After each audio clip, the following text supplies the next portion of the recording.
John McClain, Hall of Fame columnist with us.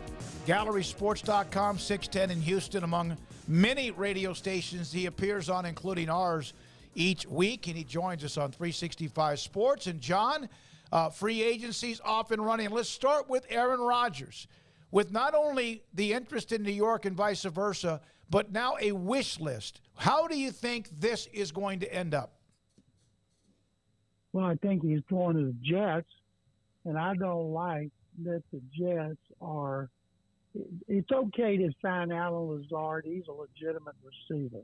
The 39-year-old tight end Mercedes Lewis and washed-up wide receiver Randall Cobb, guys, they wouldn't even give a moment's attention to if it wasn't for Rodgers. I don't like a quarterback dictating personnel.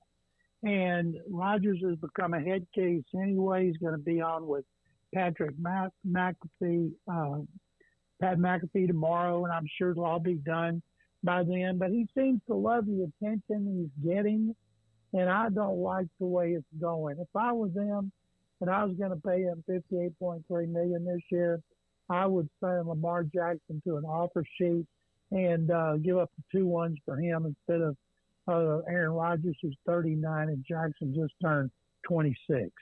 What do you think the compensation will be going back to the Packers?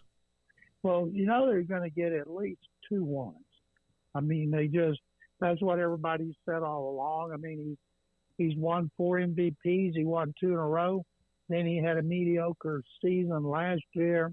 If I were the Jets, I would demand that he participate in the off-season program, which he wasn't doing for the Packers unless it was mandatory, the mini camp in June.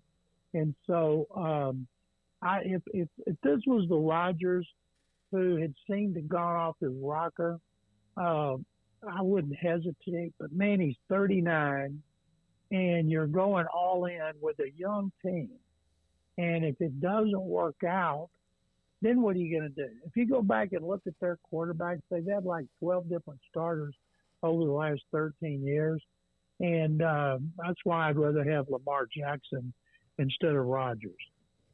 John, I was just reading your Twitter timeline a little while ago, and you don't appear to be all that enthusiastic about what they've done up to this point. Nick Caserio, where are the Texans in the ocean of free agency, and what do they have potentially in line? The last 2 years, I could understand them giving out all 2 or 1 year contracts. The only 3-year contract Nick Caserio gave out was a punter from Philly, Cam Johnston, who's been really good, and their special teams were number 1 in the NFL last season. But I thought that he might, instead of signing a bunch of backups, and I thought he might make a splash with a couple of starters, instant starters. Now, he made a trade today for Shaq Mason, a guard for the Bucks, who played for New England when Caserio was there, and he's very reliable. He played all but 10 snaps last year and started every game. They'll put him in the right guard. Their offensive line's shaping up to be pretty good. But, man, they signed Jimmy Ward, a safety. He'll turn 30. He's 31. But D'Amico Ryans wanted him. He's been with the 49ers 9 years.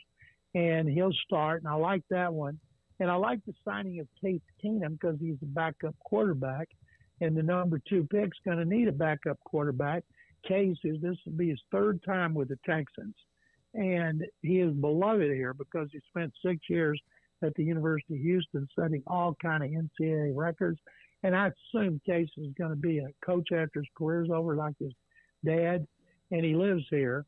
So it was a natural thing. In fact, I tweeted about a month ago, I wish they'd bring back Case Keenum. So I got he and Jimmy Ward, Shaq Mason, all those other guys they brought in, Noah Brown from the Cowboys. That doesn't float my boat. Nothing they've done has floated my boat at a time where I thought they were going to be more active with legitimate starters. John, do you see any scenario where they, with 2 and if 1 fell to them at 12, if they decide not to go to quarterback in the first round? If they didn't take a quarterback with the 2nd overall pick and they were going to start Case Keenum with Davis Mills at the backup, people burn down NRG Stadium. Case Keenum signing means Davis Mills is out of here. Mills isn't going to be the 13th quarterback after being their starter for most of his first 2 seasons, and I feel bad for him because he had a great. He had really good last 5 games of his rookie year, and then they changed coordinators and quarterback coaches, and they ruined him. And so now they brought in Keenum to be the backup, and they're not bringing in anybody else to be a starter other than the 2nd overall pick. John, Stephon Gilmore, who's been around and has been successful wherever he's been, Cowboys get him for a 5th-round pick. And they, of course, were pretty darn good on defense. Your thoughts about what they did rather than dipping into free agency so much? They're re-signing some of their guys, but also bringing in a veteran who might help that locker room even more. It's his 4th team, and he's kind of become a mercenary. He played pretty well last year. He didn't play well the year before. I think it's a good addition. You know, he's got a Super Bowl ring. He's a good guy. He should help the culture. And it looks to me like they need more help on offense, but I like that move, especially for a 5. John, do you think that the Cowboys might have another move in them, like a DeAndre Hopkins or someone like that? Problem with DeAndre Hopkins, he makes a lot of money. He's going to be 31 years old. He was suspended and hurt this year. He was hurt at the end of last year. When he's with Texans, he missed 1 game his first 7 years. And now he's got injury issues. And when DeAndre's healthy, he's never been a deep threat. He's a great possession receiver. And if he redid his contract and maybe added a couple years to lower his cap figure, I'd like to have him. Cleveland's talking about getting him and reuniting him with Deshaun Watson, but it just scares me when you hit 30 and all of a sudden things happen to you that never happened to you early in your career, which is being injured. What do you think about Darren Waller to the Giants? He was hurt a lot last year, Paul. Year before, he's tremendous. He just got married to one of the star players for the Las Vegas Aces WNBA team. Then they trade him to New York. If he's healthy, it's going to be a really good move for Daniel Jones and the Giants offense. If he has a lot of injuries like last year, you know, he's cost him a 3rd-round pick. The Patriots like their kind of players. You know, they had Waller 2 years ago was outstanding. You know, he overcame serious drug issues early in his career. People gave up on him. He's a great success story. Hope he does well. But I can see the Giants doing that, and hopefully he'll flourish in that new environment. So Darren Waller's gone. Jarrett Stidham went to the Broncos, but the Raiders signed Jimmy G, John. So Derek Carr out of there as well. What do you kind of see Oakland shaping up to do and look like here moving forward? Garoppolo's contract, Craig, could be a 1-year deal. I still wouldn't surprise me if they don't take a quarterback with the 7th pick if one's there, or maybe they try to get Tennessee's Hendon Herndon in the 2nd round, although I think he'll go in the 1st round. They got 12 draft choices.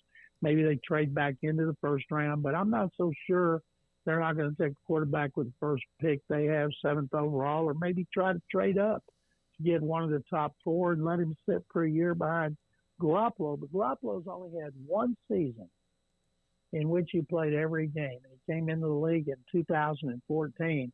So if he's on your team, you better have a backup.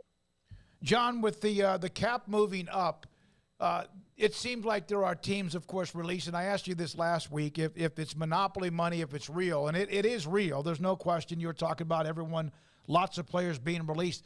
Is there anyone else in particular, a big name that still looks like they're going to probably not make it as teams start to load up their rosters again? David, I hadn't thought about that, but the deadline is 3 o'clock tomorrow, and every team has to be under the cap. And a lot of them are having to cut and redo. And so I think there will be more guys cut. There's still a lot of free agents out there. And this two-day window for negotiating with other teams' free agents before it becomes official at 3 o'clock tomorrow is taking the interest out of 3 o'clock tomorrow. Used to, at 3:01 p.m., all these things happened, and then you were glued to Adam Schefter and Ian Rappaport, but now you're like, most of them have already gone. But there will be more. And so I can't wait to see it. Although I will be in Las Vegas watching those fighting Baylor Bears at Caesar Palace's sports book. I don't bet, but I might put. I don't know if I will or not. I'll just say this: as you guys know, if you like college basketball in the state of Texas, having Houston, Baylor, A&M, Texas, TCU, all those schools in, I think the tournament is going to be tremendous. And I've never been for the first 2 rounds. A good friend of mine from Waco, Gary Horn, he and I grew up together. He goes every year, so we're going with him, and we're going to experience it, and hopefully the Bears will make it to the Sweet 16. If, in fact, they learn how to rebound and play a little bit better defense, right? Yeah, I mean, 6'11" guys play 29 minutes and don't get 1 rebound. Not many that I know of. Me either. It's a sore Sick 'em subject. Bears. Sick 'em Bears. Thank you, John. Stop being so damn negative. That was an ender right there. Yeah, that was a Chan Gailey when he was the head coach of the Cowboys. Somebody would ask a question, and if it was just one that just didn't sit right with him, that's an ender. When we come back, speaking of that,